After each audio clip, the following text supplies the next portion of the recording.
Primeiramente, saudações a todos, é um prazer recebê-los aqui no nosso grupo que trata sobre educação sexual. É um prazer começar essa interação com vocês a partir das perguntas, dos questionamentos, das sugestões que vocês dão no grupo.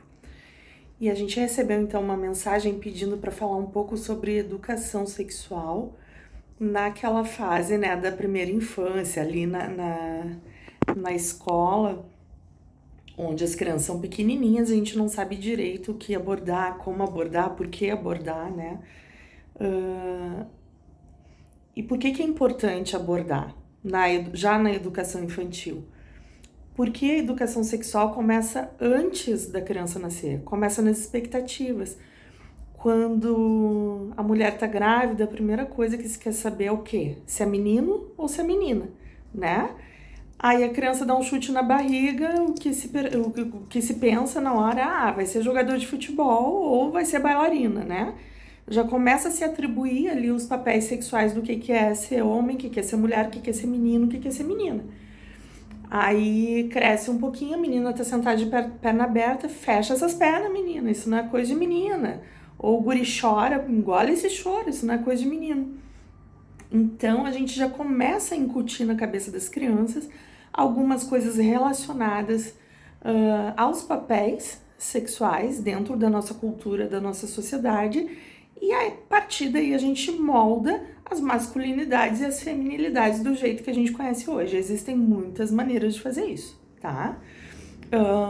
Por exemplo, se a gente quer educar com uma cultura antimachista uma criança, a gente precisa entender que dentro da casa da gente não são só as meninas que têm a obrigação de lavar a louça, não. Então a gente pode atribuir essas funções para os meninos também, né? Muito comum a gente ver, os guris vão tudo brincar depois do almoço, as gurias ficam ajudando na cozinha. Então, é bem importante a gente pensar que a educação sexual começa desde sempre, né? Uma educação para uma sexualidade sadia passa por todos esses assuntos, questões de gênero, de corpo, de higiene, de tudo isso. Então, por que abordar? Porque é um assunto que já está presente desde sempre.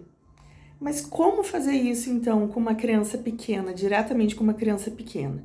Sempre de maneira lúdica, simples, objetiva, né? Com informações claras, sem grandes explicações, né? A gente responde as coisas de acordo com o que eles perguntam, com o que eles têm curiosidade.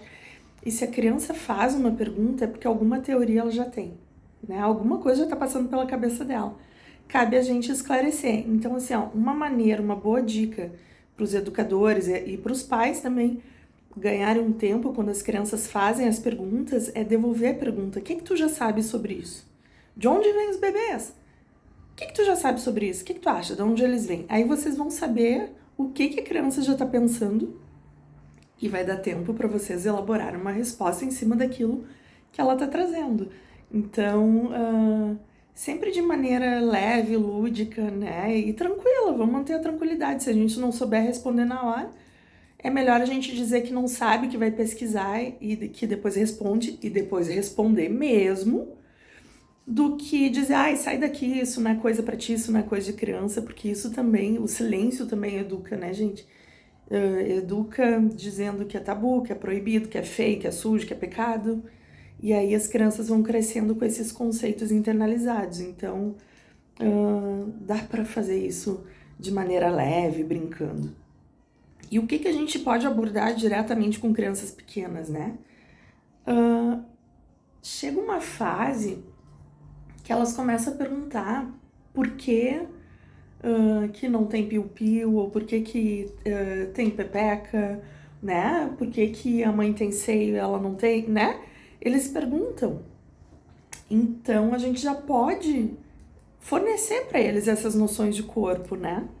Essas noções de corpo, o que vai acontecer quando eles crescerem, já ir falando que quando a menina vira mulher, né, o corpo muda. Então a gente falando de maneira simples, tranquila. Lá pelos 2 anos, tem uma fase bom, eles estão aprendendo a caminhar, né? Estão descobrindo o mundo, estão se independizando. E aí começa a fase de descoberta do mundo e de autodescoberta. Então é muito comum a gente ver os meninos botando a mão no pinto. Às vezes fica até ereto, porque tem terminações ali nervosas, né? Que é um estímulo fisiológico, não tem a conotação que tem para um adulto. É só uma resposta fisiológica. As meninas também, a gente vê elas sentando em cima da bola, rebolando ali, né? Ou então no braço do sofá. É uma espécie de masturbação, sim, mas não com erotização. É isso que tem que ficar claro. Não há erotização ali. Não é a erotização que tem pro adulto. É só uma resposta fisiológica. Então, a gente entende que tudo bem, é gostoso, só que não é pra ficar fazendo isso toda hora. Ou não é pra fazer na frente dos outros, né? Então, essas noções do que acontece com o corpo é super importante a gente conversar com eles sobre isso quando as situações aparecem. A gente aproveita as oportunidades que surgem para ir abordando esses assuntos.